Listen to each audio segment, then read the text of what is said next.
The retention and completion dashboard is updated once a quarter, and one thing you always need to make sure to do before you start looking at this data is to go to the Start Here tab and read the data availability section right here. This basically tells you what information we currently have for each of these measures, so retention, persistence, and completion, based on whatever files we just got from the state board. So right now on this dashboard, the 2016-17 cohort, we only have them through winter quarter. So that's really important on this dashboard specifically because, for example, the spring quarter we actually know has one of the, or actually I think the lowest retention rates. So if we don't have the spring quarter data yet, then this data is going to look very high because it hasn't kind of accounted for spring quarter starts yet. So just one thing to keep in mind, always make sure you look at this first just so you know what time frame are being reported on, what data is preliminary, and what data is final. That's just kind of my first word of caution for you when looking at this dashboard. So like I said, this only goes for the winter quarter. So right now what you're seeing, it looks like, oh, okay, the 16-17 retention rate has gone up quite a bit. But like I said, without pulling in the spring quarter start data, we really don't know that.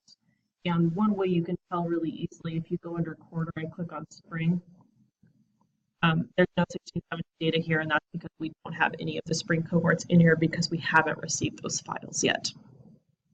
But then this way you can also see, like I said, the spring cohort retention rates are fairly low. So if we're looking at having about, a 40 to 50% retention rate for spring quarter in 16-17, then that overall retention rate probably will not be as high as it currently looks. Just one thing to keep in mind. So this dashboard, really, it's just giving you overall information about retention, persistence, completion for the entire college. And also, if you want, you can look at program by program. Because this is a public dashboard, there aren't that many filters. You can't disaggregate by student demographics here. That's on a separate dashboard that's actually restricted use that you would need to complete a training on before you can gain access to that. But it does allow you to look at meta majors and kind of do some comparison there. And quarter starts, fall tends to have the highest retention rates for sure. And then also look at specific programs if you'd like.